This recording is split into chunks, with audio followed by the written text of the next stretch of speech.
بسم اللہ الرحمن الرحیم۔ السلام علیکم ورحمۃ اللہ وبرکاتہ۔ دوستو، آج کی جو ویڈیو ہے یہ بار بار حج پہ جانے کے لیے وظیفہ ہے،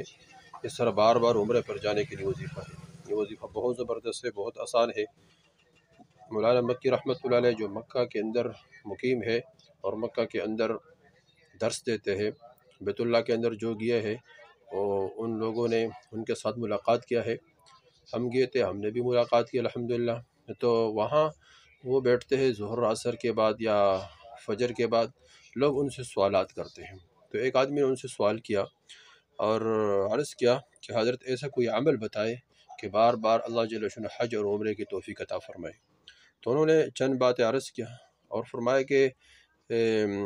سب سے پہلے یہ کام کرے کہ جو بھی یہاں آتے ہیں تو ہر آدمی اپنے آپ کو مہمان نہ سمجھے، بلکہ ہر آدمی اپنے آپ کو میزبان سمجھے اور باقیوں کو مہمان سمجھ کر ان سب کی خدمت کرے۔ جو بوڑھے ہیں، اس طرح جو جن سے راستے وغیرہ گم ہو چکا ہے، ہوٹل کا پتہ نہیں، ان کو صفا مروہ کا پتہ نہیں، اس طرح ان کو یہاں کے طواف کرنے کا پتہ نہیں، حجر اسود کا پتہ نہیں، تو یہ تمام چیزیں ان کو دکھائے، ان کو پانی پلائے اور اس طرح ان کی خدمت کرے، تو اللہ جل شانہ بار بار حج کرنے کی توفیق عطا فرمائے۔ فرمائے کہ جو جن سے راستے گم ہو چکے ہیں، کبھی کبھی ہوٹل کا راستہ بندے سے گم ہو جائے، پورے رات پورے دن بندہ چلتا رہتا ہے، وہ جگہ ملتا نہیں ہے، اور جب بعد میں پتہ چل جائے تو وہ قریب ہوتا ہے، لیکن پتہ نہ ہونے کی وجہ سے انسان پریشان ہوتا ہے، تو ان کو راستے دکھائے۔ بوڑھے ہیں، اس طرح کوئی اجنبی ہے اور ان کو کوئی کسی چیز کا پتہ نہیں ہے، تو ان کو ہاتھ سے پکڑ کر ان کو لے کر آئے، ان پر عمرہ کرائے، عمرہ کی تمام تھوڑا مشقت اٹھائے، ان کے اوپر جب احرام انہوں نے باندھا ہوگا تو سب سے پہلے بیت اللہ کے قریب لے کر آؤ، ان کو کہو کہ دعا مانگو، دعا مانگتے پھر اس کے ساتھ طواف کرو، طواف کیا تو اگر رش ہو تو حجر اسود کے قریب نہ جاؤ، استلام کرے، پھر اس کو مقام ابراہیم تک پہنچا کر وہاں 2 رکعت نوافل خود بھی پڑھے، ان کو بھی پڑھائے، اس طرح پھر اس کے بعد ان کو صفا مروہ لے جاؤ۔ صفا مروہ کے بعد جب 7 چکر پورا ہو جائے تو ان کو کسی حمام میں لے جا کر وہاں ان کا جو بال ہے وہ کتروائے، تو یہ اب اس کا عمرہ پورا ہو جائے گا، پھر آپ کو پورا عمرہ کرنے کا اجر بھی اللہ جل شانہ عطا فرمائے گا اور خدمت کا بھی اجر اللہ جل شانہ عطا فرمائے گا۔ تو اس طرح یہ اعمال کرے، اور بیت اللہ کی آداب،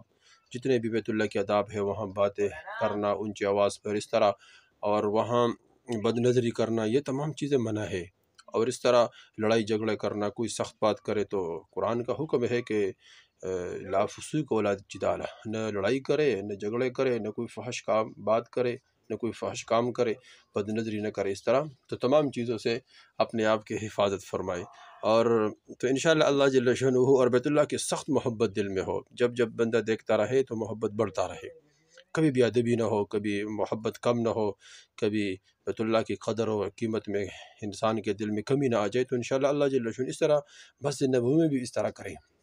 کہ وہاں کے